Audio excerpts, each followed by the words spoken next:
Bonsoir à tous et bienvenue à la 63e édition du Bombcast. Aujourd'hui nous parlerons de 7 films encore en salle avec la suite de Captain America, de Dark Touch, de All About Albert, de Her de Spike Jonze, de Wonk Of de Quentin Dupieux, de Free Day to Kill et de Real de Kiyoshi Kurosawa. Dans la seconde partie de l'émission nous reviendrons sur la filmographie de Samuel Fuller à l'occasion de la sortie de Violence à Parcours en DVD et de White Dog en Blu-ray. Avec nous aujourd'hui on a Jet Tricado. Salut. Scalp. Salut. Alegas. Salut. Et moi-même Logan. Mais on commence comme d'habitude par les sorties Blu-ray et DVD de la semaine avec Le Secret derrière la porte de Fritz Lang qui sort enfin en Blu-ray chez Carlotta et c'est Jet qui va nous en parler. Bah ouais, Le Secret derrière la porte, c'est donc un des deux titres autrefois détenus par Wildside et qui sont passés donc chez Carlotta pour leur sortie HD. Moi je sais que certains avaient évoqué le film pendant la rétro Fritz Lang, donc moi j'avais pas vu le film à l'époque, là c'est désormais chose faite. Bah ça confirme que j'ai un gros problème avec le cinéma de Fritz Lang, dont je reconnais au demeurant l'immense talent visuel, mais qui n'a jamais vraiment su me passionner dans le choix de ses sujets. Le Secret derrière la porte, c'est donc un film très féminin qui essaye d'aborder des sujets très complexes et psychologiques, notamment le rapport au meurtre. Mais voilà, tous ces questionnements m'ont paru assez vains et au final j'en garde surtout une belle ode à l'actrice Joan Bennett, à la fois ténébreuse et talentueuse. Mais le truc c'est que j'ai vraiment du mal à parler plus que ça du film parce que j'ai vraiment pas accroché. Et donc de toute façon je pense que Logan et Scalp en avaient dit l'essentiel lors de la rétro, quoi. Donc moi je vais m'attaquer surtout à la technique. Carlotta offre un très beau master pour cet exclu mondial, supplantant aisément l'ancien DVD et la présence également de deux modules en bonus, qui là n'intéresseront vraiment que les fans ardus du film et du réalisateur, puisqu'il s'agit d'un côté d'un portrait vraiment passionné en voix off sur Joan Bennett, portrait qui rappelle d'ailleurs au passage que Bennett a fini sa carrière en jouant la directrice de l'école dans Suspiria. C'est pas rien. Et de l'autre, une retranscription d'une interview d'époque de Fritz Lang. Et là, je trouve que c'est beaucoup moins probant à écouter puisque c'est une voix, en fait, qui fait les questions et les réponses. Bon, je comprends qu'ils aient voulu bien faire, mais là, franchement, je pense qu'un simple lien vers le texte d'époque aurait suffi, quoi. Donc, franchement, si vous kiffez Lang, c'est un choix obligatoire. Par contre, je suis pas certain que ce soit une bonne porte d'entrée pour découvrir son œuvre. Et d'ailleurs, moi, j'ai une petite question à poser aux fans de Lang. J'ai entendu dire qu'il y avait Règlement de compte qui sortait en septembre chez Wildside. Est-ce que c'est recommandable, ça, si on veut vraiment bien découvrir Lang, ou c'est vraiment à réserver? C'est génial. C'est son meilleur film. C'est son meilleur film. Règlement de compte, c'est son meilleur film, je trouve, avec le film là, Chasse à l'homme aussi, qui est très très sympathique. Je pense que Chasse à l'homme, tu pourrais aimer. C'est plus dans. J'avais vu le début quand il était passé dans le cinéma de minuit, mais c'est vrai que il était passé assez tard, donc je l'avais complètement loupé, quoi. Au bout d'un quart d'heure, j'étais tombé dans les vapes, et donc j'ai pas pu le découvrir entièrement, quoi. Mais en une phrase, je vais te convaincre de regarder Règlement de compte. Il y a Lee Marvin qui explose une cafetière sur la tronche d'une femme. Je suis convaincu. Non mais c'est vrai que là il a tout dit, ça me plaît déjà. Non mais Le Secret derrière la porte, c'est vrai que c'est très mineur comme langue. C'est un peu bizarre que ce soit un des premiers comme ça qui sortent en Blu-ray après mais bon, pourquoi pas. Voilà, on passe maintenant à White Dog qui sort en Blu-ray chez nos voisins anglais de Eureka dans leur collection Master of Cinema. Je vais pas trop m'attarder sur le film vu qu'on en parlera pendant la rétro à venir en seconde partie d'émission, donc je vais parler que vraiment du Blu-ray en soi. Déjà un truc qui est super dommage, il y a vraiment aucun bonus. Je trouve ça assez dommageable à l'édition, qui est vraiment belle au demeurant. Déjà c'est livré dans un combo DVD Blu-ray, donc vu que c'est une sortie qui est complètement inédite en Europe, si vous avez un lecteur DVD et pas de lecteur Blu-ray, vous pouvez quand même prendre le Blu-ray, donc vous aurez le DVD pour pouvoir le lire. Le master il est franchement impeccable. Bon, je connais pas les anciens supports puisque de toute façon il n'y a jamais eu d'édition en Europe pour pouvoir comparer et pour pouvoir dire s'il y a vraiment une amélioration au niveau du Blu-ray, mais bon, je pense que oui, parce que franchement le Blu-ray a vraiment une bonne gueule, l'image est nickel de chez nickel, c'est vraiment un master mais magnifique, ça a rien à envier aux films qui sortent récemment, c'est de la très bonne qualité. Après il y a un petit livret d'une 40aine de pages qu'accompagne le film qui fait une petite analyse du film d'une 20aine de pages. Et il y a une interview aussi de Fuller qui est assez intéressante d'une 20aine de pages également. Mais bon. Donc voilà, par contre, comme je l'ai précisé, c'est une édition anglaise, donc il n'y a absolument aucune trace de français, que ce soit en sous-titres ou en langue audio. Par contre, à noter la présence de sous-titres anglais. Donc voilà, on passe maintenant à la collection Hollywood Legends qui sort en exclusivité chez la Fnac. Donc comme son titre l'indique, c'est une collection qui regroupe pas mal d'inédits NAFTA. On a donc Violence à Parcours de Samuel Fuller, on a du Raoul Walsh, on a du Mankiewicz, notamment la Maison des étrangers qu'on avait abordé pendant la mini rétro Mankiewicz. On a aussi du Elia Kazan, du Joseph Losey, enfin j'en passe et du meilleur. Vraiment pas mal de grands cinéastes. En plus les prix sont super abordables parce qu'en ce moment il y a une opération Fnac 3 DVD pour 20 euros, dont fait partie ces titres, donc ça fait les titres à entre 6 et 7 euros, ce qui est vraiment très bien pour ce genre d'exclus. Donc voilà, on va commencer directement par parler d'un film de Roy Ward Baker qui est La Piste Fatale, et c'est Scap qui va nous en parler. Donc La Piste Fatale d'un gars qui a fait des films chez la Hammer, c'est franchement indispensable. Le mérite du film est d'être court, 1h20, mais on se fait assez vite chier. Robert Ryan fait qu'on arrive à le regarder, mais voilà, c'est cheap au possible, passe rien. Les seuls passages intéressants sont Robert Ryan qui essaie de survivre, mais le gars est tellement un réalisateur doué que il est obligé de faire parler Robert Ryan. Du coup, Robert Ryan nous explique tout ce qu'il est en train de faire. Donc là, il nous dit: je fabrique une gourde, je fabrique une corde, je fabrique un truc pour faire pipi. Au bout d'un moment, on a compris que tu sais fabriquer des trucs. En fait, ton film, c'est Man vs Wild, en fait. Un petit peu, mais sauf qu'il nous explique, quoi. Et on en a un peu plein le cul, parce que ça se voit très bien, on voit ce qu'il fait. Et voilà, c'est sans intérêt. Si le film était méconnu, c'est qu'il y avait une raison. Il fallait qu'il le reste. Gardez votre argent, ça n'a aucun intérêt.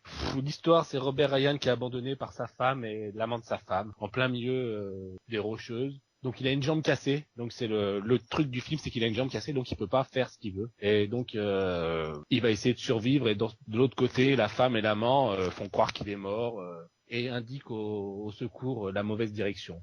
Mais Robert Ryan, c'est Robert Ryan, bien sûr. Il va s'en sortir même avec une jambe cassée, parce que il a dû faire la guerre, ou je sais pas, il a dû bouffer des Japonais. Enfin, voilà. Tu l'as vu, Logan, en plus. C'est de la merde, allez hop. On va maintenant parler d'un film de Peter Yates, c'est Les 4 Malfrats, et c'est Jet qui va nous en parler. Ouais, Les 4 Malfrats de Peter Yates, c'est Scal qui me disait justement qu'avec Peter Yates, c'était un coup sur deux pour avoir un bon film. Et là, je suis un petit peu obligé de confirmer sa théorie, parce que malgré des compétences techniques relativement correctes et quelques petites réussites dans le film noir, Les 4 Malfrats s'imposent à mon sens comme la pirate au grand écran des écrits de Donald Westlake, quoi. Rejoignant ainsi l'ignoble Parker avec Statham qui était sorti l'année dernière. Ceci dit, la nouvelle adaptée est pas exactement dans les mêmes codes que Payback ou même l'excellent Échec à l'organisation. On n'est pas dans un registre de revenge movie, mais plus dans un ersatz de buddy movie où en fait Redford va faire les 400 coups avec sa bande, quoi. Moi j'ai rien contre l'humour ou même sur les choix narratifs osés quand on adapte des auteurs avec un univers bien marqué, mais je trouve qu'il faut quand même réfléchir un minimum pour tenir sa barque, parce que franchement moi je trouve pas que l'humour ait vraiment sa place dans l'univers de Donald Westlake, quoi. Et encore moins les sbroufs, quoi. Pour s'en convaincre, le film il se construit en gros sur 3 climax, 3 opérations commando les plus improbables les unes que les autres. Oui, il y a une scène d'évasion au milieu du film qui doit être dans le top 3 des pires scènes d'évasion que j'ai pu voir dans le genre, quoi. C'est vraiment les mecs ils pètent 2 grillages, ils passent par la porte de derrière et les gars ils ont réussi à entrer dans un pénitencier comme si de rien n'était, quoi. C'est vraiment tu te dis, mais je veux dire, je veux bien qu'il y ait un minimum de suspension d'incrédulité, mais là c'est vraiment limite, quoi. Donc ouais, on est vraiment très loin des mecs, des cambrioleurs minutieux que pouvaient être Robert Duval ou Mel Gibson. D'ailleurs, il faut noter que Robert Redford, c'est certainement le plus gros miscast qui soit, quoi. Parce qu'il est pas assez drôle pour être vraiment sympathique, et surtout, il est pas badass du tout, quoi. Vraiment, franchement, on regarde ça avec dédain, ça sent tellement le gâchis, quoi. Donc franchement, c'est vraiment à oublier, et surtout, faut pas se laisser aveugler par le cachet 70s, qui est certes très joli, vraiment c'est un joli scope et tout, mais qui sert surtout de cache-misère pour un très mauvais scénario qui ne tient pas ses promesses. Donc franchement, si vous voulez du bon Westlake au cinéma, matez-vous plutôt le point de non-retour de John Boorman, L'échec à l'organisation et surtout Payback, quoi. C'est vraiment ce qu'il faut regarder. Sinon, voilà, Les 4 Malfrats, c'est poubelle. Enfin, faut vraiment pas regarder, quoi. C'est vraiment pas bien. J'approuve ce message. Pour parler un petit peu vite fait des DVD en soi, j'en ai vu 2. Moi, j'ai vu le Mankiewicz et le Fuller, donc je vais pas revenir dessus. À noter par contre que, enfin, je sais pas vous, mais il y a absolument aucun bonus sur ces DVD, donc c'est vraiment pour les films en soi qu'il faut acheter ça. Et au niveau des masters, ça reprend exactement les masters américains, donc bon, ça, c'est des masters qui sont corrects, mais il y a rien d'exceptionnel, quoi. Par contre, je rajouterais juste que sur certains titres, il me semble que en tout cas, qu'il y a des pistes françaises qui existent, mais qui n'ont pas été incluses dans les DVD. Donc c'est un petit peu dommage si déjà les versions françaises existent, qu'ils ne les proposent pas, quoi. Je pense parce que ça pourrait quand même aider à rendre ces titres un peu plus vendeurs, parce qu'il me semble que le film de Friedkin, The Brink Job, il avait une version française, elle est pas présente sur le DVD par exemple. J'ai aussi lu dans la petite brochure qu'ils avaient encore 20 titres qui allaient sortir dans les mois qui viennent, donc je pense qu'il y aura du lourd pour ce qui va se préparer pour la prochaine vague. Je crois que c'est en octobre, si je dis pas de conneries, j'ai lu en octobre, je crois qu'il y a encore 2 vagues de prévues en effet. Ouais, donc 20 titres, c'est pas négligeable, quoi. Ah ouais, non, clairement, surtout qu'ils sortent que des titres de grands cinéastes qui sont complètement inédits chez nous, donc bon, c'est vraiment une bonne surprise cette collection. Tout à fait. Donc voilà, on va s'arrêter là-dessus pour les sorties Blu-ray et DVD. On va maintenant passer au film de la semaine et on va commencer avec Ron Cops de Quentin Dupieux et c'est Scap qui va nous en parler. Don't look at me. It's about the feeling. It's all about the feeling. Your parents know you're a street hooker? No, because I'm not a street hooker. Prostitution is wrong. Fuck out! Oh, what?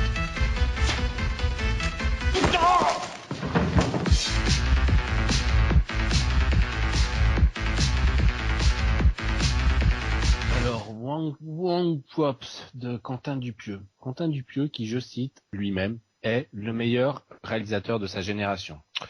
Moi, quand je lis ça, je me dis qu'il doit pas regarder ses films une fois qu'il les a tournés, parce que avoir un boulard comme ça, c'est pas possible, quoi. Bon, j'ai pas vu ces autres trucs là. Enfin, si, j'ai vu des parties de steak, mais c'était inintéressant au possible. Son film filmé avec un Nokia qui suit un pneu. Enfin voilà, quoi. C'est marrant. Bah ouais, sûrement. Ça, je sais pas moi, qui fasse ça pour le mariage de Tati Gisette, mais que ça sorte pas au cinéma, quoi, on s'en fout. Donc là, Ron Cops, bah ça ressemble déjà, c'est un film, c'est déjà pas mal. C'est une évolution pour ce gars qui jusque là donc fait de la zig de merde parce que c'est Monsieur Oiseau aussi. Ça c'est horrible, ça fait saigner les oreilles. Et donc il a fait un film de merde, bien entendu, mais un film donc qui serait, pour le pitcher un peu, ce serait la Police Academy version badass. Donc c'est des flics tous plus cons comme dans Police Academy et corrompus les uns que les autres. Sauf que je sais pas, ça fonctionne jamais quoi, c'est toujours ridicule. Alors peut-être qu'ils cherchent le ridicule à tout prix. Dans ce cas-là, pourquoi pas. Cette comédie, ça m'a jamais fait rire. Donc on a Marilyn Manson qui joue un adolescent, qui écoute de la musique et qui regarde la bite des flics. On a quoi d'autre ? On a tous plein d'acteurs pas connus aussi qui jouent les flics, sauf Eric Judor, putain. Donc il a dit je vais prendre des acteurs pourris. Donc on a aussi Eric Roberts qui est venu cachetonner 5 minutes, Ray Wise qui est venu cachetonner, enfin tout.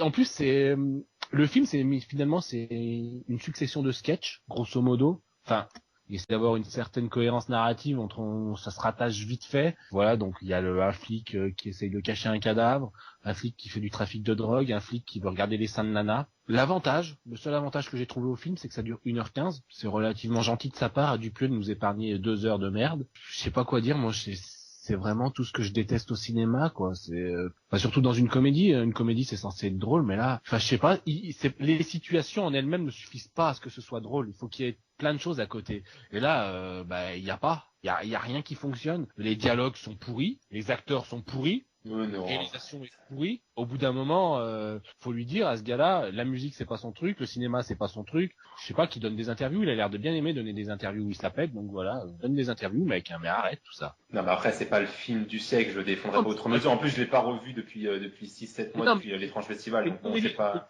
Faut juger sur un argument. Non, mais c'est subjectif l'humour. Après, ça fonctionne chez chez des personnes, ça fonctionne pas chez d'autres. Hein. C'est pas drôle, c'est jamais drôle. C'est pas que c'est pas drôle, c'est que ça te fait pas rire toi.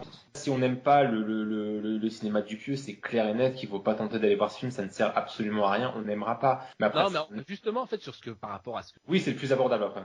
Voilà, c'est abordable. J'ai l'impression qu'il a essayé de faire un truc qui pourrait plaire à un plus grand nombre. Il a mis de l'eau dans son vin, il s'est dit je vais faire un truc pour tout le monde.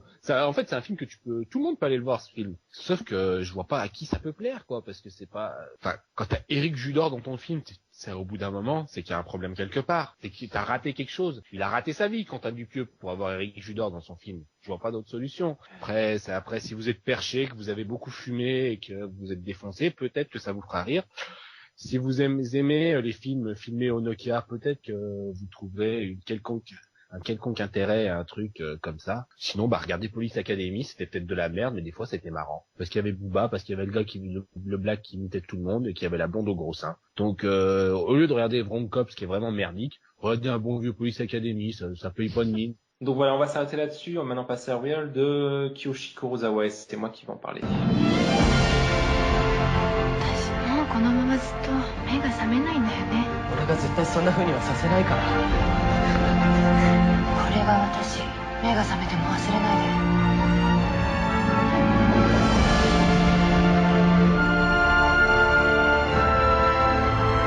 そうか、思い出した。ここは私の意識の中でしょ。どうにでもなるんだ。Ouais, donc chaque trimestre, il y a communément le film qui s'appelle le film qui a volé le goûter de Logan, et ce sera Real ce trimestre qui s'y colle, parce que bon, c'est quand même chaud ce film. Moi, ça me disait bien à la base, hein. Franchement, le pitch de départ était assez plaisant, je trouve, puisque ça raconte donc un homme qui a passé la vingtaine, qui a entre 25 et 30 ans, qui à l'aide de machines scientifiques va aller dans le psyché de sa copine qui est dans le coma pour lui permettre de revenir, lui faire prendre conscience de ses actes, de son suicide, de tout ça. Enfin bon, bref, sur le papier, ça avait l'air mignon, mais en vrai, c'est déplorable ce film. C'est la pire merde que j'ai vue depuis longtemps. Le gros problème de ce film, c'est qu'on dirait du Truffaut, quoi. En gros, c'est... Ah oui, non, mais c'est quoi? Alors, tu vois, à la base, t'avais vraiment un pitch de malade. Tu pouvais aller, avec ce pitch-là, tu pouvais faire n'importe quoi. Tu pouvais dériver un petit peu dans la fantaisie, aller dans l'onirisme, faire quelque chose, quoi. Il ne fait absolument rien, Kurosawa. On dirait un téléfilm, le truc. C'est des gens qui sont dans une pièce, qui discutent, qui boivent du café, qui mangent, qui se racontent sa vie. Mais au bout d'un moment, mais non, arrête, mec. Déjà, tes personnages, ils sont pas charismatiques ou attachants pour un sou. Moi, ces personnages-là, j'en avais absolument mais rien à foutre. Et le pire, c'est qu'il y a un retournement de situation aux 2/3, mais c'est chaud comment tu le vois arriver dès les 10 premières minutes, quoi. Et le mec, il est tout content de faire son suspense là-dessus, et le climax, mais j'ose même pas en parler tellement c'est collector. On dirait un climax des années 80, 70, avec un espèce de dinosaure qui poursuit c'est du grand n'importe quoi, mais Il y a un dinosaure? Ouais, il y a un dinosaure dans le film. Il y a un dinosaure. Non, mais faut voir parce que non, mais il y a tout un truc derrière. Il y a, c'est un dinosaure psychologique qui prend la forme de quelque chose. Enfin, c'est chaud ce film tellement c'est plat. Le mec aurait pu faire je sais pas. Tu vas dans la psyché humaine. Tu peux faire des choses. Tu peux dériver vers autre chose. Tu peux jouer avec l'essence, avec la forme, avec quelque chose. On dirait une réalisation digne de téléfilm. Les seuls trucs qui essayent de faire, c'est de donner une espèce de non-vie aux autres personnages qui peuplent le subconscient de la personne, en faisant genre en fait les têtes des gens, c'est des têtes de brouillage de Canal+, quoi. Mais c'est chaud de voir ça. Une mocheté sans nom. En plus, je sais pas, il y a rien à sauver dans ce film. Les acteurs sont mauvais, quoi. Enfin, c'est même pas de leur faute parce qu'on leur donne rien à faire aux pauvres, quoi. Ce film, ça m'a atterré. En plus, ça dure 2h15 au bout d'un mot. Mais tu te fais chier. Mais, enfin, je sais pas, Kurosawa, tu vois, moi, j'aimais bien ce qu'il faisait quand il faisait Cure, tout ça. Enfin, il y avait un semblant il essayait d'instaurer quelque chose, une ambiance, il avait quelque chose à dire, il y avait un mystère qui planait. Là, il a rien. On dirait que le mec est en mode automatique. Tu vois tout venir, je sais pas, il y a aucune ambition dans la psychologie de ces personnages, tout est absolument grossier, que ce soit au niveau du background, je sais pas, on voit quoi que les personnages ont des problèmes, et tu vois tout venir dans les 10 dernières minutes, et t'es là, t'attends que ça vienne, tu fais ah bah oui bah tiens c'est bien ce que j'avais dit, ah bah tiens, et je sais pas, mais le climax, mais il faut le voir quoi, j'ai pas envie de spoiler, mais c'est chaud quoi, on dirait du Marc Levy quoi. Donc, voilà, on va s'arrêter là-dessus, on va maintenant passer à Her de Spike Jonze, et c'est Allegas qui va nous en parler.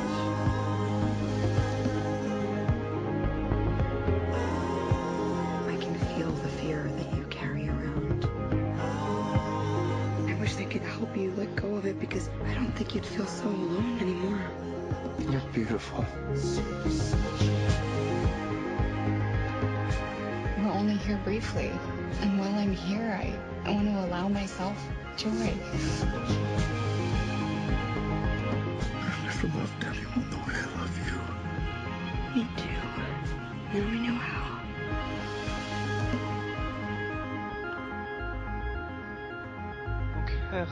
Quatrième film de Spike Jonze qui est précédé quand même d'un buzz assez positif puisque le film a été nominé aux Oscars et notamment pour la catégorie meilleur scénario qu'il a gagné. Alors Spike Jonze, c'est clairement un mec qui a son propre univers, qui a ses propres délires. C'est clairement le genre de cinéaste qui peut diviser autant qu'il peut attirer pas mal de gens. Alors avec Her, il a un film qui est certainement peut-être le plus abordable, je dirais, de tous ceux qu'il a fait, c'est peut-être celui qui parlera plus au grand public, ce qui peut-être explique d'ailleurs le succès du film. Donc ici, pas de gros délire méta comme dans John Malkovich, pas de gros délire fantastique comme Max et les Maxi Monstres. Non, là on est vraiment dans quelque chose d'assez terre à terre. Donc alors que je résume un petit peu le pitch, en gros ça se passe dans un futur qu'on suppose très proche, puisqu'il ressemble énormément à la société dans laquelle on vit, sauf que en gros la technologie a fait un bond en avant assez immense, au point que les OS d'ordinateurs deviennent en fait des personnes à part entière, enfin des personnes pas dans le sens physique, mais c'est vraiment des intelligences artificielles qui sont à un niveau tel qu'on peut discuter avec elles. Donc de ce départ d'univers, en gros, il y a le personnage de Joaquin Phoenix qui va choper une OS, la toute dernière OS en date, et qui va tomber amoureux d'elle au point de sortir avec elle en fait. Donc dit comme ça peut paraître totalement ridicule. Et finalement, ce qu'en découle, c'est un très joli film d'amour.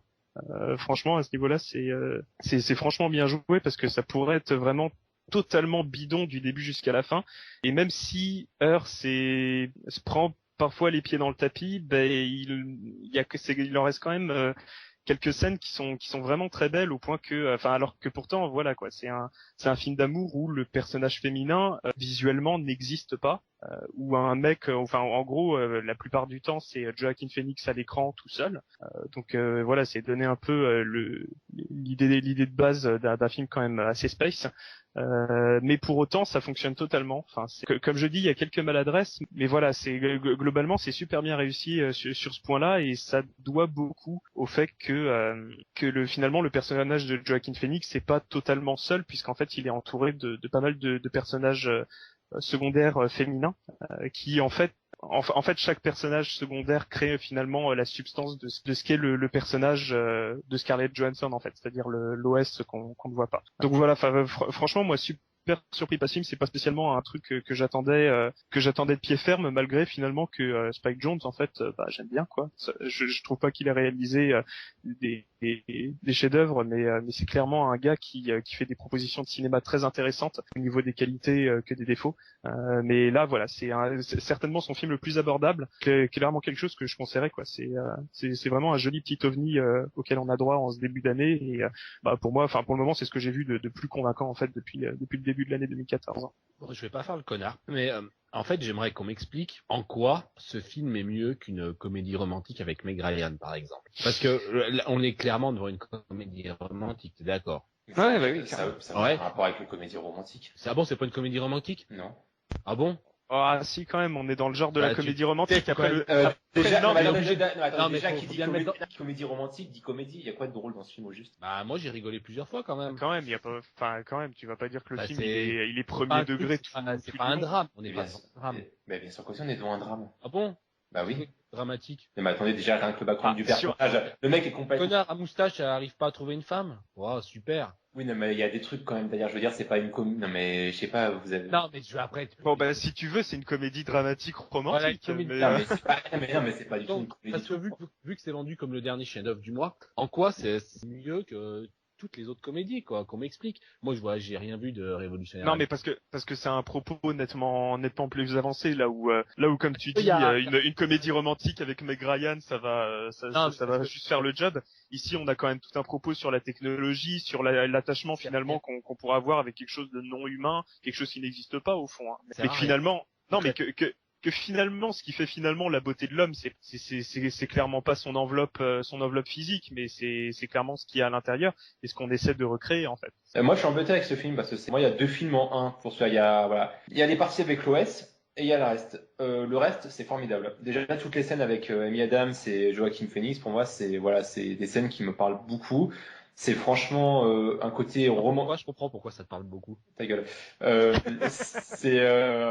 mais franchement, c'est très bien. Je veux dire, la relation, c'est superbement écrit, c'est très réaliste, c'est assez touchant. Moi, j'y crois, à cette relation, et franchement, le film se serait centré là-dessus. Ça aurait été un chef-d'œuvre. Mais le problème, c'est qu'il y a la partie OS. La partie OS, moi, j'aurais aimé que la partie OS vienne en renfort du support émotionnel pour qu'on vienne te montrer notre attachement aux machines qui viennent maintenant même t'aider dans des moments psychologiques et dans des moments de dépression. Là, il y avait quelque chose à faire. Pendant 30 minutes, le film le faisait, c'était intéressant. Mais le problème, c'est qu'il y a un basculement à 30 minutes de film. Et au bout de 30 minutes, il y a une scène où Joaquin Phoenix fait l'amour avec son OS. Et là, j'ai fait, non, c'est pas possible. J'ai failli avoir une crise de rire tellement j'ai trouvé ça ridicule.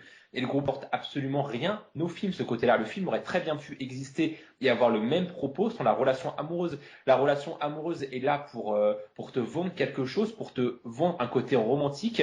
qui n'a pas lieu d'être. C'est complètement débile. Et la dernière partie, à la base de la technologie prend le dessus sur l'homme, va vaquer à ses occupations, est supérieur à l'homme. Mais mec, tu racontes quoi d'autre depuis il y a un film qui s'appelle en 1968, un petit film de rien du tout, qui s'appelle juste 2001 l'Odyssée de l'espace, qui faisait exactement la même chose. Tu racontes rien de nouveau, on dirait 2001 l'Odyssée de l'espace en comédie romantique, mais c'est complètement n'importe quoi. Bah bien sûr que si, c'est exactement les mêmes thèmes, mais en débile quoi. Je veux dire, ça a rien à raconter. Ça arrive dans les 10 dernières minutes comme un cheveu sous la soupe pour te prétexter une fin, pour te prétexter une fin de relation et pour te conclure le film. Mais c'est complètement débile cette fin. Je sais pas, moi j'ai trouvé ça mais pitoyable. Alors qu'à côté de ça, le film a une délicatesse et touchant quand ça aborde ses relations, ses autres relations, par exemple avec Rooney Mara.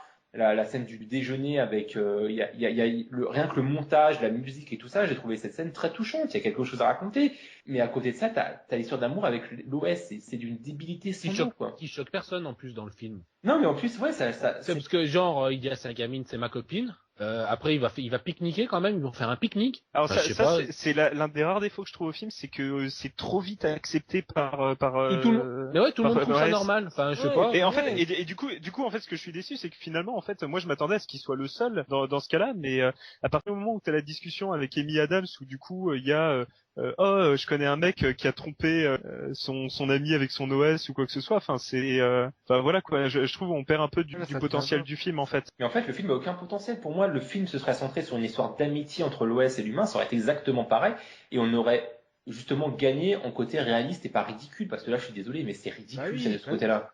Et on a une explication sur les fringues et la moustache de Joaquin Phoenix. C'est pour une certaine identification, non, pour que les hipsters se reconnaissent dans le film. Il y a même comment ça s'appelle la petite guitare là, c'est le truc de hipster par ukulélé. Le ukulélé, voilà, c'est l'instrument de hipster par. Mais après on se demande si justement Spike Jonze fait pas exprès de pousser le curseur super loin dans la figure hipster pour montrer un petit peu genre ouais les mecs vous avez vu jusqu'à où vous allez ou Non, moi je pense qu'il est comme ça. Je sais pas, j'hésite parce qu'en fait ça te montre tellement un côté glauque de la chose, ça va tellement loin dans l'identification que je me demande si c'est pas fait exprès justement parce que ça a quand même un côté super glauque quand même l'histoire au final. Par contre, j'ai trouvé un truc positif dans le film quand même. Malgré tout, que c'était nul. Scarlett Johansson, en fait, elle est pas faite pour être. Enfin, faut pas qu'on la voie. Sa voix, elle passe très bien à l'écran, mais bon, faut pas qu'on la voie. Elle serait parfaite pour un téléphone rose. Exact. Non, mais sérieux, comme toi, les gars. Non, mais c'est vrai, elle a vraiment une voix. Sa voix joue bien, mais quand sa voix joue bien. Non, mais après, tu vois, on parlera de Captain America, tu vois, il y a sa voix et sa tête, mais sa tête, ça passe pas. Non, mais c'est vrai. Elle fait passer vachement d'émotions. Ouais, non, mais t'arrives vraiment à comprendre. T'arrives vraiment à comprendre pourquoi il est attiré par l'OS justement. Je veux dire quand tu discutes avec elle et tout, rien que la voix, le son de sa voix, ça a déjà quelque chose de très attirant quoi. C'est surtout ça. Pour reparler un petit peu du film, par contre, la réalisation de Spike Jonze c'est vraiment bien. Moi, il y a une espèce de. C'est prétentieux. Non, mais c'est pas prétentieux. Non, alors, je voulais bien savoir en quoi c'est prétentieux. C'est peut-être le truc le plus réussi du film. Les plans qui durent 3 plombes sur Phoenix qui regarde à sa fenêtre d'appartement. Alors, depuis quand faire des plans longs, c'est prétentieux. Non, mais attends, c'est quoi? Il regarde quoi? La beauté de l'univers? Sérieux, comment ça me gonfle les plans qui durent comme ça?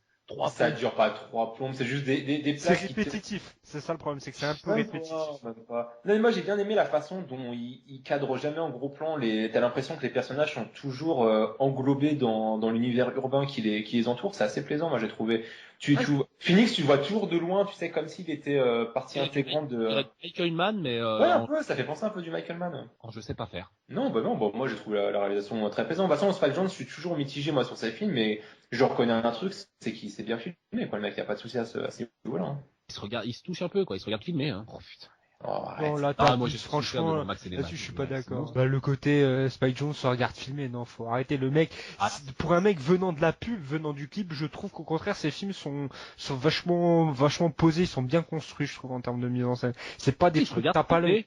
Non, mais oui. Non, mais c'est pas le mec qui cherche à faire le beau plan à tout prix. Non, la mise en scène, elle a un sens. Elle est pas là pour faire joli, au contraire. C'est justement le truc que je retiens dans ces films. C'est que le mec, il réfléchit un minimum à ce qu'il veut faire. Moi, tous les plans là avec Joaquin Phoenix tout seul, ça m'a gonflé. Ouais, il n'y a pas tant que ça. Et oui, mais comme n'importe quel film de Malik te gonfle dès qu'il y a un personnage seul à l'écran face à la nature, c'est pas fait pour ça. Mais surtout que ça vient dans les thèmes du film, parce que c'est un thème sur la solitude, donc je vois pas ce qu'il y a de choquant à avoir un mec seul, quoi. Attends, franchement, un mec seul, t'as vu la gueule qu'il a, heureusement qu'il est seul, manquerait plus qu'il ait une copine. Alors là, on n'arrête pas de l'argument, c'est... Non, mais sérieux. Franchement, ça va loin, là. On n'a pas parlé de la BO d'Arcade Fire, parlons-en. Heureusement. Ouais, toi, je sais que oui, t'es tombé amoureux. Putain, il pouvait pas mettre du NTM. Je la trouve pas exceptionnelle. Mais qu'est-ce qu'on attend? Mais elle est géniale, la BO d'Arcade Fire. Personnellement, je la trouve bien, mais c'est pas spécialement le genre de BO que j'ai envie de réécouter après. Donc voilà, on va conclure là-dessus et on va maintenant passer au prochain film, et c'est Free Dead to Kill, et c'est Scap qui va nous en parler.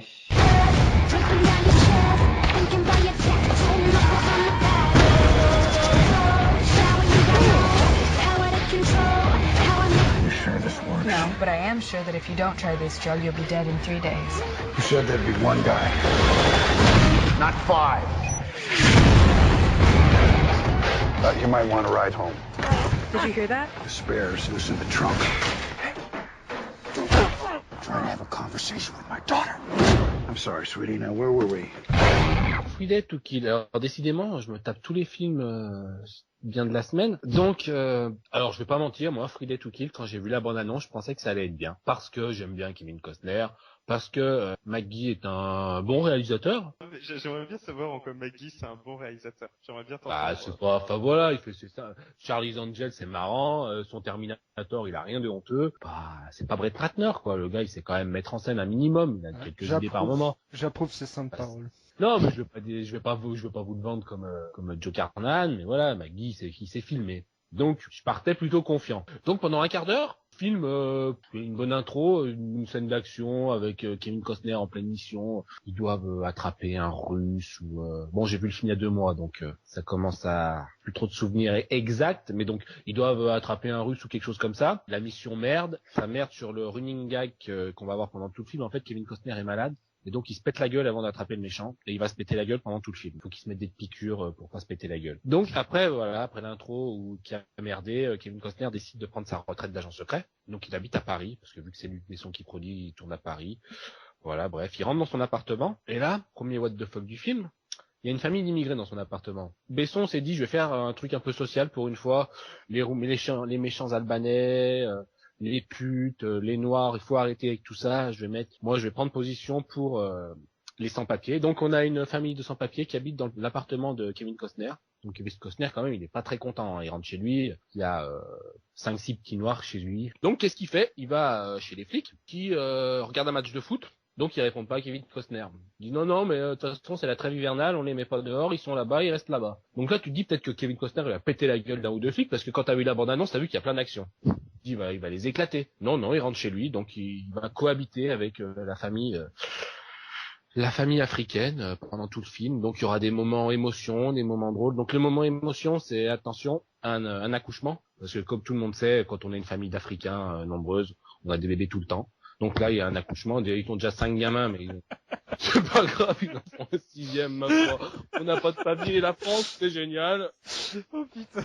Kevin Costner veut renouer le contact avec sa fille, qu'il a pas vu depuis un moment. Donc quand t'as pas vu ta fille depuis un moment, la meilleure chose à faire, c'est de lui offrir un Vélib violet, ce qu'il va faire. Sa fille va bien entendu l'envoyer chier. Donc pendant environ 1 heure, grosso modo, Kevin Costner va faire du Vélib dans les rues de Paris. Je pense que en vous disant ça, je mens pas beaucoup sur ce qui va se passer dans le film. C'est-à-dire que, donc, il y a grosso modo 3 scènes d'action qui durent entre 30 secondes et 2 minutes. Parce que, donc, Kevin Costner est ex-agent secret, machin. Donc, il est super balèze. Donc, il explose tout le monde en 3 secondes. C'est Steven Seagal, dans le film. 2 mouvements, le gars est par terre. Donc, quand c'est ça, tu te dis, il faut qu'il y ait beaucoup d'adversaires. Donc, les adversaires de Kevin Costner dans le film vont être, je récapitule, 3 jeunes de 17 ans qui ont essayé de violer sa fille, qu'il va gérer en 5 secondes. Un gars dans une boucherie. Alors là, je me rappelle plus les détails, mais il va se battre avec le boucher du coin. Bon, il va se péter la gueule parce que des fois il se pète la gueule, comme j'ai dit au début, parce qu'il a besoin de ses piqûres. Mais le boucher, il va l'éclater. Et on a un climax final qui dure 2 minutes.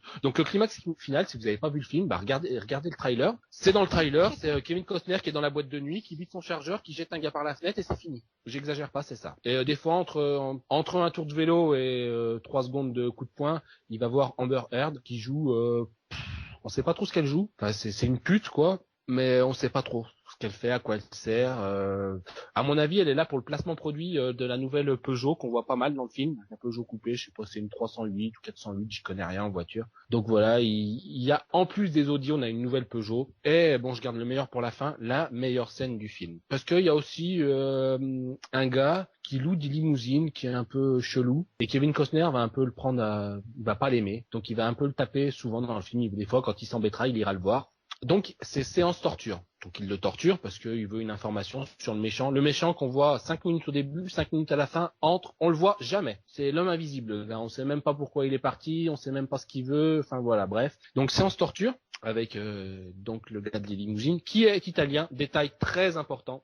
On est chez Luc Besson, il est italien. Donc, la fille de Kevin Costner appelle à ce moment-là, quand il est en train de torturer, car elle a besoin d'une recette de cuisine. Qui sont les spaghettis bolognaises. Putain, mais merveilleux, j'ai un Italien sous la main que je suis en train de torturer, je vais lui filer le téléphone pour qu'il donne la recette de cuisine à ma fille, et si il lui donne pas la recette de cuisine, je lui en mets une dans la gueule. Enfin voilà, c'est de l'humour Besson, quoi. Puis ça dure 2 heures. 2 heures de ça, 2 heures d'humour, Luc Besson. C'est un mix entre Taxi, en fait c'est Kevin Costner qui jouerait dans Taxi, quoi. Donc voilà, on va s'arrêter sur ces bonnes paroles, et on va maintenant passer à Dark Touch, et c'est Jet qui va nous en parler.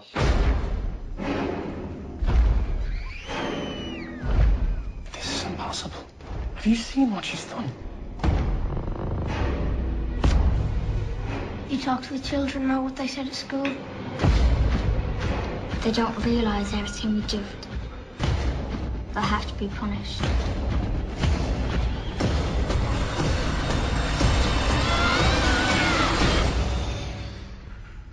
Are you giving me a good night kiss?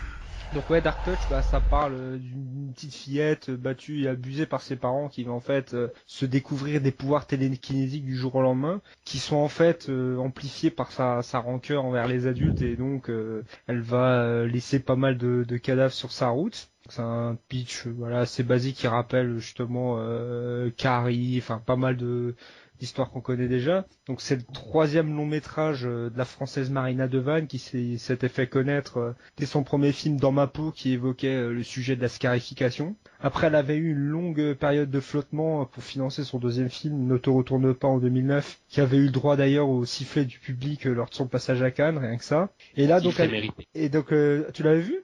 Oh, je l'ai vu. Ouais. Moi j'ai pas encore eu l'occasion de le voir. Et donc là, elle nous revient avec un projet qui aura encore subi perte et fracas avant de pouvoir se faire. Donc comme j'ai dit, j'ai pas eu l'occasion de voir ses 2 premiers films, mais j'ai pu constater qu'elle avait une vision intéressante du cinéma à travers ses interviews, puisque si ces films paraissent un petit peu typés cinéma d'auteur, je trouve qu'elle en garde pas moins une fascination certaine pour le cinéma d'horreur, et plus globalement pour la violence qui est présente pas mal dans ses films. C'est donc assez serein que j'ai découvert son Dark Touch, qui a une histoire assez mouvementée, puisque Devanne n'a tout simplement pas réussi à vendre son projet à des producteurs hexagonaux, qui prouvent d'ailleurs chaque jour de plus en plus leur fermeture au cinéma d'horreur, puisqu'elle aborde le thème des maltraitances et abus pédophiles en toile de fond, ce qui a littéralement freiné les financiers. C'est donc sur les conseils de la réalisatrice Agnès Merlet qui avait tourné Dorothy il y a quelques années en Irlande. Donc elle a décidé d'aller chercher des fonds là-bas pour réaliser son film comme elle l'entend. Pourtant, s'il y a bien un truc qui m'a étonné à la vision de Dark Touch, c'est que justement la pédophilie et la violence envers les enfants n'est qu'un élément déclencheur de l'histoire. C'est tout sauf un tract dénonciateur complaisant, quoi. Il suffit de voir que Devanne ne met pas tous les adultes dans le même sac, puisque certains seront davantage victimes que bourreaux, tout comme elle opte pour un dispositif de mise en scène qui est assez cohérent, on dit qu'il s'agit de montrer les actes violents de la petite fillette. D'ailleurs, le film se réclame plus des écrits de Stephen King, ou même d'un film assez controversé en termes de qualité, qui est La Nurse de William Friedkin. En effet, si je cite La Nurse, c'est pas pour les comparer qualitativement, mais pour montrer un peu leur capacité à faire débouler le surnaturel de la façon la plus brutale possible, comme un conte pour enfants qui pourrait déraper au moindre instant, quoi. On passe d'un dialogue anodin en famille, et paf, 10 secondes plus tard, on a des gens qui se font transpercer de façon ultra gore, comme si de rien n'était, quoi. Donc c'est un côté zen, moi, qui me plaît beaucoup, parce qu'on sent que derrière la mise en scène très soignée, très sage de Marina Devanne. D'ailleurs, il est difficile de croire que le film est profit du même budget que n'importe quel film d'horreur français actuel. Il me semble que le film a coûté entre 2 et 3 millions d'euros, quoi. Je trouve qu'il y a de vraies vérités de cinéma de genre qui se prend pas la tête, quoi. Si le film est une incontestable réussite visuelle, c'est beaucoup moins le cas de l'écriture, qui se contente surtout d'accumuler les emprunts, comme je disais plus haut, à Friedkin, le carré de Stephen King, et un petit peu aussi de la malédiction de Richard Donner, quoi. Ce serait moins gênant si ça avait été un premier film, puisque bon, moi, le côté film de fan, ça me rebute pas forcément, mais ça a pour défaut de rendre le film moins personnel, quoi. Comme si Devan avait peur de perdre son public en étant elle-même à 100%. Bah, par exemple, moi, j'ai eu beaucoup de mal à m'identifier au personnage de la petite fillette au pouvoir télékinésique, car j'avais l'impression qu'on faisait tout pour la rendre insupportable, alors que l'on comprend bien qu'elle est comme la Carrie de Stephen King, c'est-à-dire une gamine qui se dote de pouvoirs surhumains lorsqu'on l'humilie et qui peine à les contrôler, quoi. Mais en dehors de ça, je trouve le film plutôt honnête dans ses ambitions, évitant le piège du glauque gratuit, et donc ouais, franchement, Dark Touch, ça se valide pour tout fan de films fantastiques qui se respecte, quoi. Mais je sais que Scalp n'est pas de cet avis-là. Comme tu l'as dit, c'est Carrie, c'est une version infantile et ch'tite Carrie, quoi. Donc t'as parlé de l'identification, mais alors ça marche jamais l'identification. Ah là-dessus non, là-dessus on est parfaitement d'accord. Mais c'est problématique, mais il y a tellement de trucs problématiques. Moi je trouve que ça charge la mule rapidement. Dans le premier quart d'heure, on a quand même donc. Bon après c'est vrai que par contre pour le coup on nous montre pas, c'est à nous de deviner. C'est quand même assez explicite, mais il n'y a pas les scènes. Mais quand même donc la gamine est violée et frappée par ses deux parents. Le bébé qui a 8-10 mois est frappé par ses parents. Au bout d'un moment, ouais, ça fait peut-être un peu beaucoup. Et du coup, quand même, il en rajoute une couche. La fille, donc, sans faire exprès, tue le bébé. Premier quart d'heure, t'as déjà enquillé tout ça, tu te dis, oui, d'accord. Mais okay. La gamine, mais tu vois déjà, comme la façon, la violence, elle débarque, tu comprends déjà que cette gamine, elle est pas normale. Qu'il y a un truc. Oui, mais c'est, après, en plus, voilà, mais justement, et ça ne déboule pas forcément de ses humiliations, tu vois, c'est vraiment, toi, elle aurait pu être aussi de famille. Mais ouais, mais je veux dire, moi, l'aspect fantastique, j'ai trouvé que ça servait à que dalle. Ils auraient très bien pu faire. Allez, le film était faisable sans l'aspect fantastique. Bon après, alors ça aurait été. Justement, le film aurait été chiant sur le côté fantastique, c'est ça le truc. Moi, je le défends parce que justement, le film il est assez imprévisible, il peut déraper à tout moment. Genre les scènes gore, tu t'y attends presque pas. C'est quand même super prévisible du moment qu'on a compris que la gamine elle allait tout faire pour, pas se venger, mais qu'elle contrôlait pas, que tous ceux qui la. À chaque fois qu'elle allait être contrariée, il y allait avoir un truc. Et mais même, en plus, c'est carrément les ch'tis, quoi, le village. Il y a quand même une scène avec deux gamins de 7-8 ans qui se font frapper à coups de poing par leur mère. Non, mais, je sais pas, ils habitent tous au même endroit, les gars qui tabassent leurs gamins. À un moment, ils sont pas sûrs. C'est un peu limite faut voir ça limite comme un film de super-héros, quoi. C'est-à-dire que la gamine, elle se promène et comme par hasard, t'as des gamins. Parce que même la scène, comme elle est amenée, elle est faite de façon too much. On est vraiment dans les yeux de la gamine. C'est-à-dire qu'elle voit tous les adultes. Elle débarque comme ça, elle voit la mère qui frappe ses deux gamins, donc finalement après elle va tuer la mère, normal.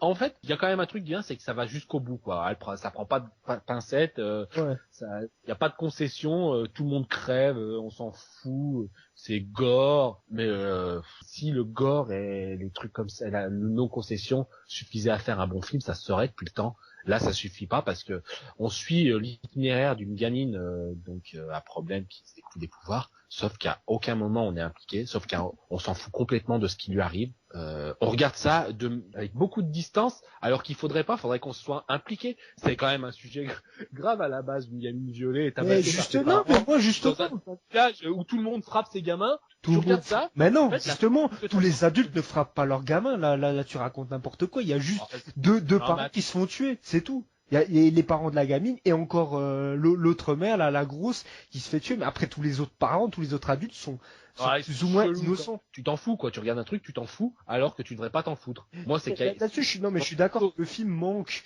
on va dire plus ou moins, d'implication personnelle. Mais après, dire que ça en fait un mauvais film, je pense qu'il y a quand même une certaine limite. Marina DeVane, moi, quand j'avais vu Sophie Marceau et Monica Bellucci, déjà, ça m'avait vacciné. Je sais même pas pourquoi je l'ai regardé, ce truc. Sûrement pour voir le côté déviant qui me force à regarder des merdes. Et j'ai pas été déçu du voyage, quoi.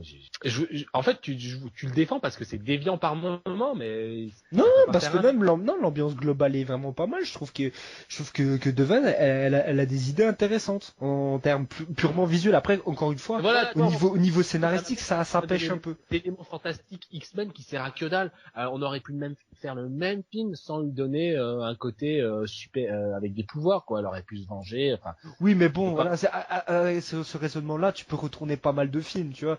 Ouais, mais voilà, là, il sert à rien. Ça apporte rien de plus. Justement. Parce que justement, sans ça, le film serait chiant. Il aurait vraiment, il aurait aucune âme, aucune consistance, tu vois, ce truc. Ça aurait vraiment aucun intérêt de regarder ça. Là, au contraire, c'est un conte, plus ou moins un conte pour enfants qui dérape. C'est ça. Faut le voir comme ça et pas autrement. Bon, on va conclure là-dessus et on va maintenant passer à notre prochain film. C'est All About Albert et c'est moi qui vais en parler. I have lost all perspective. I've been listening to this woman say the worst things about the guy that I'm starting to really like. She's like a human TripAdvisor. Albert is not a hotel. If you could avoid staying at a bad one, wouldn't you? Oh my God. You know how many calories are in guacamole? I'm gonna get you a calorie book. You're picking on him. No, I'm not. You are. That was embarrassing. Calorie book. I'm not obviously gonna buy you a calorie book. Why do I feel like I just spent the evening with my ex-wife? Oh, I screwed up big time. Ouais, donc All About Albert de Nicole Holofkner qui avait fait entre autres Please Give ou encore Friend with Money. Le film est donc là, c'est son premier gros film américain parce que gros film pas sans le parler, mais disons que les derniers malgré leur casting sortis dans des combinaisons de salles qui étaient assez réduites. D'ailleurs, les films étaient même pas sortis en France, je crois. Et là, c'est vraiment le premier qui a 2 têtes d'affiche assez prestigieuses et qui a une combinaison de salles assez conséquente. Donc, puisque aussi on a l'avant-dernier rôle de James Gandolfini et puis Julia Louis-Dreyfus. Julia Louis-Dreyfus, elle est pas très connue en France, mais pourtant c'est une comédienne qui est emblématique aux États-Unis, surtout dans le domaine de la série télé comique, puisque c'est une des actrices de Seinfeld et qui a fait également les aventures de Nouvelle Christine ou Veep. Enfin bref, c'est vraiment une des actrices américaines de série télé la plus connue en Amérique et qui fait pas beaucoup de cinéma, parce que je crois que c'est son premier film depuis 20 ans, je crois que son dernier film datait de 1987 si je dis pas de conneries. Donc bon, c'est toujours plaisant de la voir au cinéma. Elle est vraiment loin d'être mauvaise dans son registre. Donc pour pitcher un petit peu le film, c'est donc deux quadras qui se rencontrent à une fête et qui se décident de se revoir et qui vont petit à petit s'apprécier et puis sortir ensemble. Mais Julia Louis-Dreyfus rencontre à côté la femme de Gandolfini sans savoir que c'est elle au début et qui va s'en rencontre petit à petit. Donc du coup, elle va voir Gandolfini en même temps que sa femme et elle va avoir un avis assez biaisé du coup sur le personnage de Gandolfini, puisqu'elle va entendre son ex-femme qui va pas arrêter de lui chier dessus, de lui dire tous ses défauts, tous les petits côtés qui l'ont énervé dans sa relation, et du coup Julia Louis-Dreyfus va voir que ça à chaque fois qu'elle va être avec Gandolfini. C'est un film au final qui est assez touchant sur l'institution du divorce, sur la résignation un petit peu du couple, sur la fin du couple et sur la nouvelle vie que ça engendre vis-à-vis justement de cette séparation, que ce soit justement avec l'ex en question, parce qu'on se rend compte que du coup à chaque fois qu'on sort un petit peu d'une relation et qu'on est un petit peu dans ces âges-là de quadra, on a toujours tendance à pas idéaliser la chose et à voir que les aspects négatifs, à les amplifier et à toujours chier sur toutes les connaissances qu'on a là-dessus, et du coup ça te bouffe la vie alors que justement t'es sorti de cette relation, et justement ça te dépeint un petit peu cet univers-là de façon assez intéressante. Et là où le film est assez intéressant dans l'univers de la comédie romantique, c'est qu'on prend vraiment des personnages qu'on n'a pas du tout l'habitude de voir dans ce genre de film. Donc ici c'est des quarantenaires, normalement c'est toujours des trentenaires voire vingtenaires qu'on voit dans ce type de production, et c'est pas justement pas des canons de beauté, puisqu'on a James Gandolfini, c'est pas Gerard Butler ou des acteurs du genre, quoi. Donc c'est assez intéressant de voir ce genre de type de figure et ce genre d'acteurs dans ces films. En plus ça amène un côté assez touchant au personnage, gros nounours, qu'on n'a pas l'habitude de voir dans ces films. Et moi je trouvais ça intéressant. Après, le problème du film, c'est que si on remplace ça dans l'œuvre de la réalisatrice, on perd un petit peu en mordant, parce que ce qui faisait le charme de ces autres films, même si je suis assez mitigé sur ces autres films, c'était le côté vraiment cynique de l'âme humaine qu'elle essayait de retranscrire. Parce que dans ces autres films, c'était pas vis-à-vis de l'amour, c'était plus vis-à-vis de façon globale, vis-à-vis de l'argent, vis-à-vis des relations intergénérationnelles et tout ça. Mais ça est jamais dans la noirceur, ni complètement dans le côté comique. Ça trouvait le juste ton pour te montrer le côté glauque, mais pas trop. Enfin, elle arrive pas à trouver un ton qui était assez intéressant et qu'on voyait assez peu dans le cinéma indépendant américain. Et là, justement, on perd un petit peu de ça. Ça a tendance à être un petit peu trop gentillet et un petit peu trop rentré dans le rang de la comédie romantique américaine, même si c'est pas que ça, je rassure. C'est pas, je veux dire, il y a pas un rire toutes les 2 secondes et on évite un petit peu les poncifs du genre, même si on retrouve quand même tout ce qui fait la comédie romantique. Ça veut dire qu'on a la meilleure amie un petit peu rigolote, on a les situations, on se sépare aux 3/4 du film pour mieux se retrouver. Enfin, on n'échappe pas à tout ça, quoi. Et c'est un peu dommage, quoi. Pas dans les chefs-d'œuvre du genre comme les Before de Linklater ou d'autres films du genre, quoi. Donc, du coup, si on est assez intéressé au genre de la comédie romantique et qu'on a envie de voir quelque chose de différent, on y trouvera sûrement son compte. Après, si on n'est pas intéressé tant que ça par le genre, ou à la limite pour les acteurs, si on aime bien Gandolfini, voilà, c'est un de ses derniers rôles, donc c'est toujours touchant de le revoir au cinéma, ou même si on aime bien Julia Louis-Dreyfus, qui est complètement invisible donc dans le cinéma, on peut voir ce film. Après, je suis pas sûr que ça plaise à grand monde. Après, moi, c'est un film que j'ai vu une fois, que je reverrai pas. C'est clairement pas un film que je citerai parmi les chefs-d'œuvre du genre, quoi. C'est un petit film sympathique, rien de moins, rien de plus, quoi. Voilà. Après, faut savoir que la distribution en France, c'est assez catastrophique. Je crois c'est sorti entre 15 et 20 salles, je comprends pas trop. Enfin, mais bon, après, le film est dispo par d'autres biais, et je crois que le Blu-ray est toute zone en Amérique. Bon, je sais même pas si je recommanderais l'achat d'un Blu-ray, ça vaut même pas l'achat d'un Blu-ray. Mais bon, c'est savoir quand même si on s'intéresse au genre. Donc voilà, on va conclure là-dessus, et on va maintenant passer au dernier film, c'est Captain America, le soldat de l'hiver, et c'est Scap qui va nous en parler. Thought the punishment usually came after the crime. S.H.I.E.L.D. takes the world as it is, not as we'd like it to be. This isn't freedom. This is fear. You need to keep both eyes open. Before we get started, does anyone want to get out?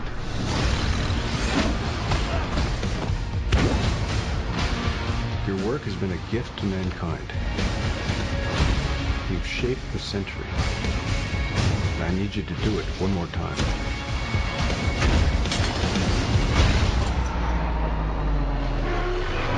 Alors, Captain America, The Winter Soldier. Donc tous les films Marvel, c'est moi qui me les tape. Jusqu'à présent, j'en avais dit plutôt du bien, quoi, de Iron Man, Thor, tous les trucs tout caca que nous donne Marvel depuis 5 ans, où c'est de la grosse merde. Même le premier Captain America restait quand même assez mitigé, parce que la deuxième heure, c'était quand même bien raté. Donc là, le film partait pas sur des super bons rails, on va dire, parce que on a un duo de réalisateurs, on sait même pas qui c'est. Voilà, ils ont dû faire des trucs, sûrement, pour être là. On sait pas quoi, mais ils ont fait des trucs. Après, quand on regardait la bande-annonce, il y avait rien non plus d'exceptionnel. Donc avec le Winter Soldier, enfin quand on a lu les comics, on sait qui c'est.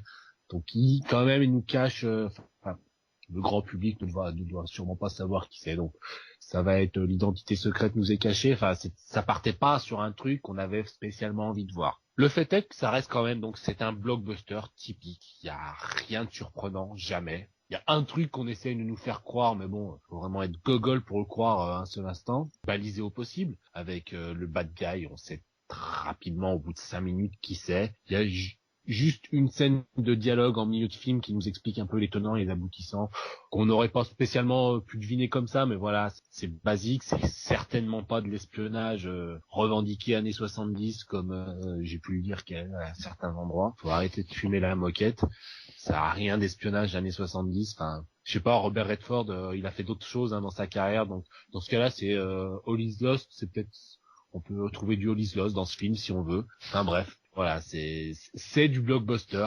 Sauf que c'est le premier ou le rare, enfin c'est de films de super-héros où on a un super-héros qui s'assume du début à la fin, qui fait des trucs de super-héros, qui se pose pas des questions sur ses problèmes d'érection ou s'il a peur du noir. Non, c'était Captain America. La seule question qui se pose, c'est sur la gueule de qui je vais taper aujourd'hui, grosso modo. Donc c'est ce qu'on va avoir. On va avoir Captain America qui va casser des têtes pendant 2 heures. Après, l'histoire est fonctionnelle pour ça, quoi.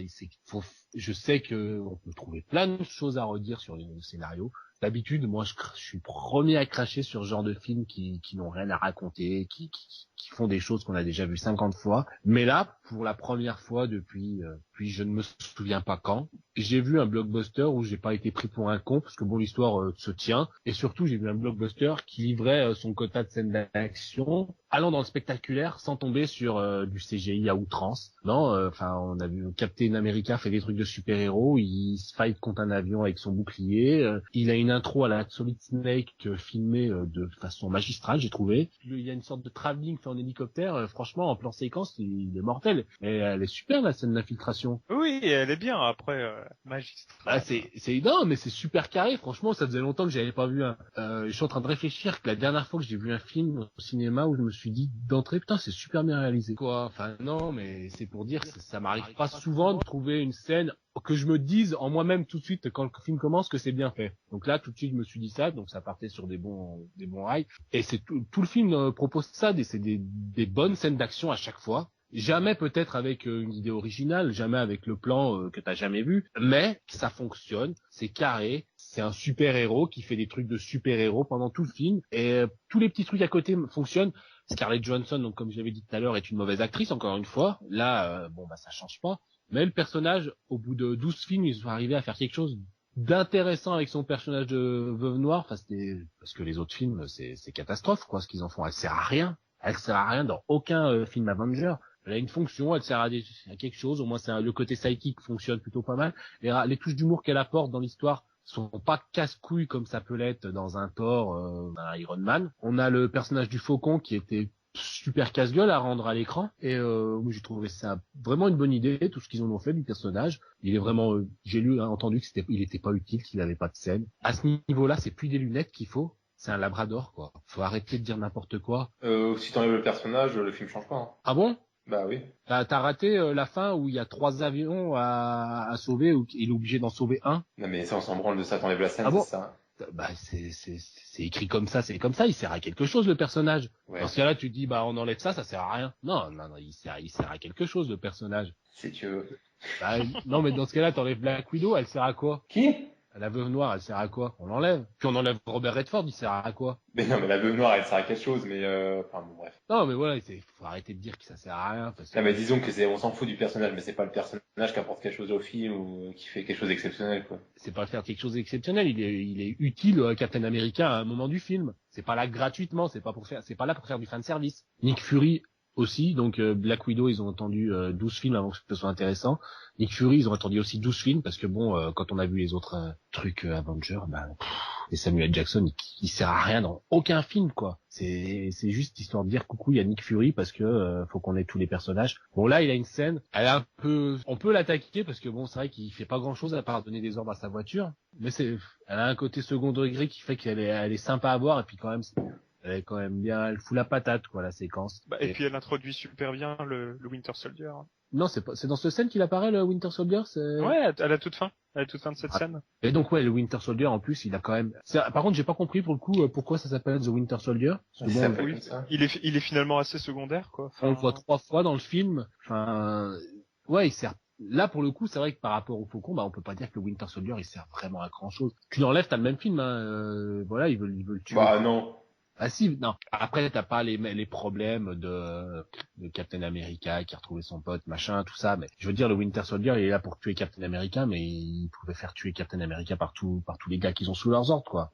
Oui, mais ça aurait pas eu le même impact émotionnel. Oui, bien sûr, mais voilà, mais en soi, l'appeler le film de Winter Soldier alors que le gars, c'est un personnage. Ça renvoie au run de Ed Boon qui est super connu et que les geeks qui sont contents, quoi, c'est tout. Faut pas chercher plus loin. Qu'ils ont super simplifié, bref. Mais voilà, mais par contre, les scènes avec le personnage sont quand même super bien fichues, quoi. La scène sur l'autoroute, encore une fois, c'est jamais révolutionnaire, quoi. C'est pas la scène de Matrix sur l'autoroute. Mais, il y a un côté fun, il y a un côté, c'est un film de super-héros, tu vois des trucs que t'as pas l'habitude de voir parce que, avec des humains, parce que ça reste des humains, donc tu leur vois faire des trucs, de super-héros. Pour moi, le film, j'ai vraiment aucun reproche à faire. J'ai pris mon pied pendant 2 heures, c'était cool. Je sais très bien qu'on peut l'attaquer sur plein de points du scénario, mais alors l'attaquer sur le personnage ou sur la mise en scène ou sur les acteurs, même les acteurs à part Steve Johansson, tout le monde fait le boulot. Chris Evans, il est encore mortel. Sam Jackson, enfin, arrête de cachetonner. Redford, on sent qu'il est content de jouer un personnage comme ça, qu'il n'en a jamais joué. Il y a Franck Grillo qui en plus sera dans la suite. Là, moi j'ai vu le film que je voulais voir pour une fois. Les gars me reprochent toujours que je veux voir des films que je vois pas. Là, je voulais voir un film, je l'ai vu. Du début à la fin, j'ai vu ce que je voulais voir. Donc, j'ai aucun reproche à faire sur ce film. Aucun reproche, tu vas un peu fort quand même. Bon. Ah non, mais disons que le gros problème, c'est qu'il manque encore une fois un scénario. Enfin, je veux dire, il part avec toutes les bonnes intentions du monde, ce film. Je veux dire, le personnage, il le traite de façon honorable, premier degré. On est loin des vannes caca prout de Iron Man ou compagnie. Le casting est bien, la réalisation fait le boulot, mais à côté de ça, t'as un scénario qui a absolument aucune ampleur, quoi. Je demande pas un truc psychologique à la Nolan ou je sais pas quoi. Moi, je suis content de voir un méchant premier degré qui est là pour casser des gueules.